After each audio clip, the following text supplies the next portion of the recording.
All right, guys, we got a good show for you today. We have Brady Dunlap. He goes to Harvard Westlake. He's number 71 in the 2023 class. Thanks for coming on, man. Of course, dude. It's gonna be a Hey, lot of fun. yeah. A bunch of the guys who help out, we are athletes. And we like to hear because everyone has a different story how they got in the game. Can you talk about how you got in the game and like your earliest memories in basketball? So my dad is a Division I coach. He has been for a while. So I've kind of always grew up around it. He didn't force the game on me though, so I had to choose. I played baseball, volleyball, football. I've played really it all. And he was very hesitant to force me into playing basketball. So when I was young, I think I was like 3 or 4, like I saw a basketball hoop and I pointed at it and I wanted it and he got it for me. And ever since then, I've just loved the game. It's always been my number one sport. I've played a lot of different ones though. I went to the World Series when I was in baseball at 10 years old. Last year as a freshman, I played football, volleyball, and basketball. So I mean, I know all about every different sport. Basketball's always been my love. So Yeah, I feel like a lot of kids, anytime I get my hand on a ball to play a pickup game for anything, man, I was always on that. Playing all those sports like you do you think that makes you a better all around basketball player and everything? no doubt about it. I was a very meekish kid, like going through my middle school and elementary school days. And when I started playing football, like my first year of football, and I was the quarterback, like I got the swag to me. I got my confidence up, and I wasn't like the shy guy that wasn't gonna start conversations. And I became an assertive guy. Baseball, I mean, just baseball is like very individual and team oriented at the same time. So I learned how to balance that because basketball is kind of the same way. Yeah. And then volleyball is basically the same thing, jumping, get the vertical up. So yeah, I've learned a lot from different sports. Yeah, one of the questions I was going to ask is, I was watching some of the film. I played basketball my whole life, AAU and stuff. One thing I noticed about your game is you have a very high IQ game and feel Mhm. for it. Do you credit that like your dad? I imagine him being he was at like NC State and now at Cal State. Yes. Is that helped out? You think a lot with that high IQ game? Yeah, no, he's taught me everything. Like I've watched film with him ever since I was a young guy. So I mean, I'm very like I'm pass first. I wanna get the open man open, get him shots. I don't want to be a selfish player. And he's really honed that in on me. He's always, pounded that home. So it's all credit to him for being a team guy. I Yeah. appreciate that though. That was a compliment. Thanks, No, dude. yeah, I was, my thing was I played with a bunch of D1 basketball guys my whole life. I got injured and I hurt my shoulder. I have a hitch now, so I can't shoot. But I noticed how like you were a big pass first.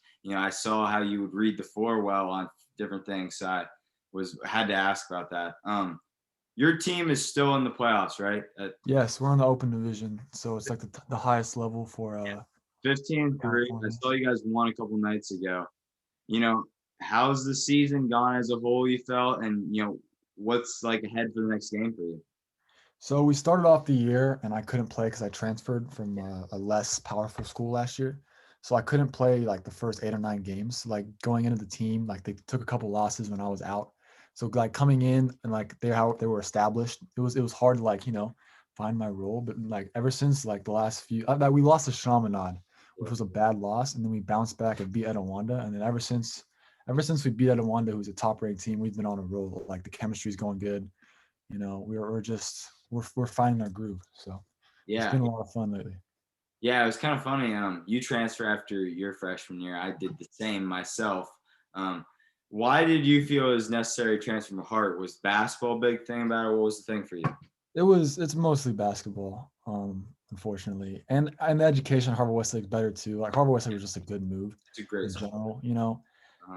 Uh, Um, I mean, just the exposure for basketball. I mean, I remember playing at Hart and like I was doing okay. Like I don't know my average off the top, but I mean I had a few big games and I felt like I was like snubbed on some of the rankings, and it kind of like it hurt it damaged, just as a player, you want to be ranked higher. So I feel like me going to Harvard Westlake, playing against better competition, getting my name out there more was probably the best move for me. So that's why I yeah, did it. no, I feel the same way. That's why I did it personally. I went undefeated and I just couldn't get a ranking up there. I finished my freshman season. I had beat a bunch of D1 guys, but no one, our division was small, so no one came to our matches. I transferred to bigger school, picked up 18 offers a season later, so I respect that 100%. Dude, that's tight. That's so tight, dude. Yeah. You What know, sport did you go to? I switched to tennis because I got injured in soccer, man. Yeah. I was supposed to play D1 for that. Got injured in basketball. Could have probably played me like D1, D2 basketball or Mhm, something. So mhm. I just kept trying to find a sport where I wouldn't get injured, man. An athlete, bro. I respect that. Yes, sir. Yeah. You know, That's it. yeah, I was talking, a bunch of, my friends and stuff, especially for us, the 21 recruiting class got screwed. Like we couldn't visit No schools. doubt. No It was doubt. very bad. You guys are 2023. I know the dead period's ending. You'll start to be able to talk to them, but how you guys communicate? Is it a lot of Zoom? What's you guys doing? It's not really so much Zoom. It's just like the coaches, because my dad's a coach, so they always Yeah. reach out to him. And they're like, "Yo, can you get Brady to call me?" And we arrange times. I have to call them instead of them calling me. Yeah. Because they call me, it's a violation. But if I call them, that's kind of what we've been doing lately, you know. And just calling coaches like once every 2 weeks just to just catch in. But like, I mean, they can start talking to me in like 2 weeks or so, 3 weeks. So June 15th, I think. So I'm excited for that. Yeah. It was kind of funny. I saw that you got your first offer from Arkansas. That was my cousins for basketball, women's basketball. Got off from them. What was that like for you, man? Where were you at? Like, that's always a funny story, I feel like. No, I mean, I was playing with a 17U team, Yeah. and I was a freshman, so I was a little on the younger side playing with older guys. I wasn't starting on. It was like a showcase type of thing, and I went out there and I played okay. I didn't play that great because of the older guys, and I Yeah. was just and when the coaches came up to me and I was pretty stoked. But the one thing about that offer was it was more like a social media type of offer, in my opinion. Like I talked to the Arkansas coaches and they offered me and all that, but I feel like sometimes in the like the game, so to speak, like they offer you for like their program to look good. If that makes sense. Yeah. Which is why I wasn't as excited for that offer, if that makes sense, because I didn't feel like it was as legitimate as possible because they didn't really see me play in person. My the first, if you're looking for like a reaction out of me, Yeah. I played well, like, and I got an offer from Rice, and I feel like that was when I got emotional, and I feel like I made it. If that makes sense, because I feel like that was a legitimate offer. No, To be yeah. honest I, with you. I see that every day, man. I mean, it happens. So many of these guys will say, I mean, these coaches try to get on us younger and they try to, offer young before they see people and they're out there like, look, we offer this guy. And then, it's a lot. It's not as much as building that bond. So that's cool. Yeah, and like I've seen a lot of guys where they post like the edits and they put the schools in the background and it's like these high major guys, and they end up going like D2. It's like I don't want to be that guy. So yeah, I mean the Arkansas they offered me and we talk, but I don't know if that was like a legitimate like offer right now. Yeah. Because like all the other high major schools that I've talked to, like they're just keep like developing a relationship first and they're gonna, just develop that instead of just jumping right into the offer, which I respect a lot. So Yeah. You know, I have to ask, I mean, we all got like different reasons why we go to school. When you're watching like games of these teams that offer you, right? Are you looking at the style of play they're playing? Is that a big thing for you, or how you managing that for you? it's definitely all about the style of play and the coaching for me. I mean, I want a coach that wants me to be me and wants me to be aggressive. I don't want to be like the white guy that sits in the corner and shoot threes. I want to be coming off screens. Like I'm tall and I can shoot, and like sometimes teams put me in the corner. I don't want to be that guy. So like I would like to play for a team that can really like use my skill set to the fullest and hopefully just develop me in that way. So that's really what I mainly look in. So yeah. Yeah, I have to ask. You talked about a lot of the guys, unfortunately, play in the corner, like you said. But growing up, did you look up to any like current or former players you want to model your game after or anything? So if it's probably don't know about this guy, but my dad coached at NC State, and there's a player named Scott Wood Okay, who yeah, was a catch and shoot guy, but the way he just sprinted off screens and like how he got open, I really looked up to that. And I wanted to be that type of player. So I watched him. I watched Klay Thompson, JJ Redick, yeah, when I was growing up because I wanted to be that type of shooter and that type of like threat.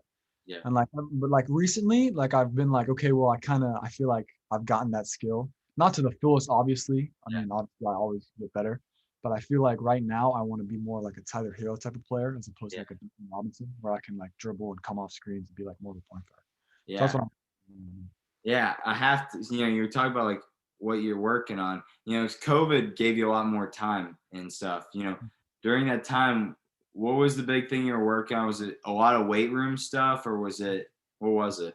It was a lot of weights. My parents got me a weight set in my garage out there. So I was waking up, hitting that, and then going outside shooting. It was rough, dude. That was a hard time for everybody. So yeah, it was mainly weight room, just getting shots up on the outdoor hoop. I mean, maybe going like a park and hopefully playing pickup if it was open. But it was really open in California. So yeah, that was really my quarantine routine.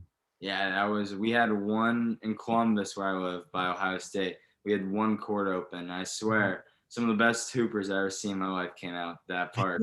Dude, everyone, because it was like this whole state was, but there's this one park. We had kids from Cincinnati, Cleveland were pulling up. It was crazy. It was funny. We had Jared. I don't know if you know the name, but do you remember Jared Solinger by any chance, Ohio State?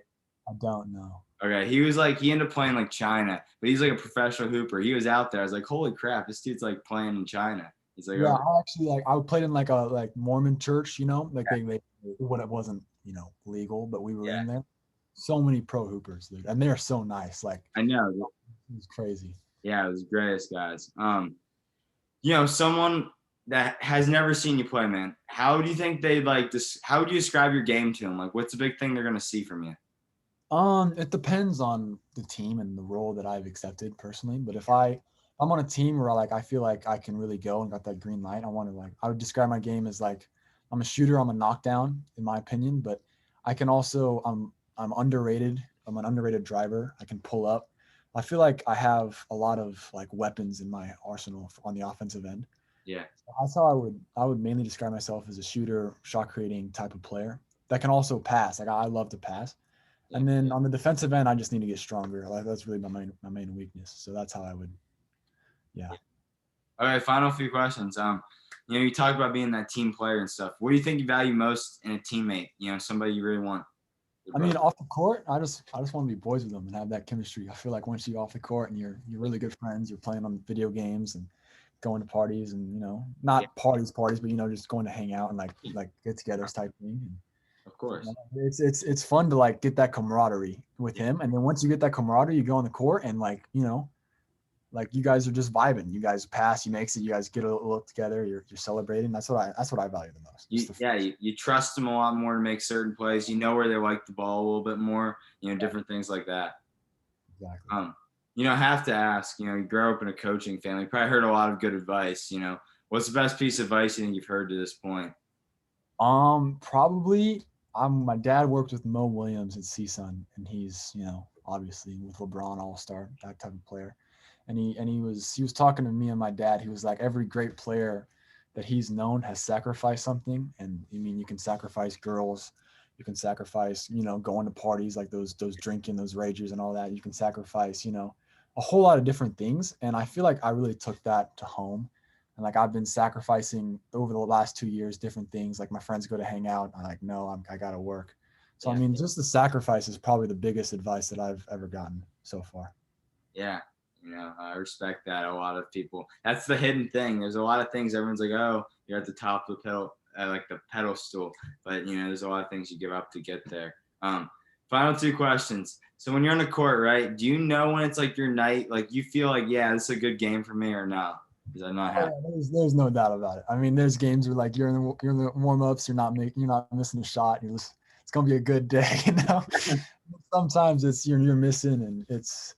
I mean, when you can't as a shooter. I'm still working on the mentality. If you miss a few, you got to keep shooting and all that. But obviously, when you get going, it's a lot of fun. You just can't miss. You just throw it up there, it just goes in. Yeah. All right, we finish off every one of these with the same question. So when your basketball career is over, down the line, right? How do you want people to remember yourself when it's over? I wanna be remembered as a hard worker. It's probably my main thing. I don't want to be remembered as a guy that got to practice 5 minutes late and got their shoes on and used that. I don't want to be that guy. I want to be the guy that they look up to, like Jordan. Obviously, I'm not Jordan's lead, but I want to be like a guy that always worked his butt off, always there, early and getting shots up, first to leave or first to get there, last to leave. So yeah, that's how I would like my sort of quote unquote legacy to be. Yeah, it's awesome, man. Team player, Brady, we appreciate you coming on, man, getting to talk to you. It's really cool to get to share more athlete stories like yourself. Of course, dude. I really appreciate it. This was fun.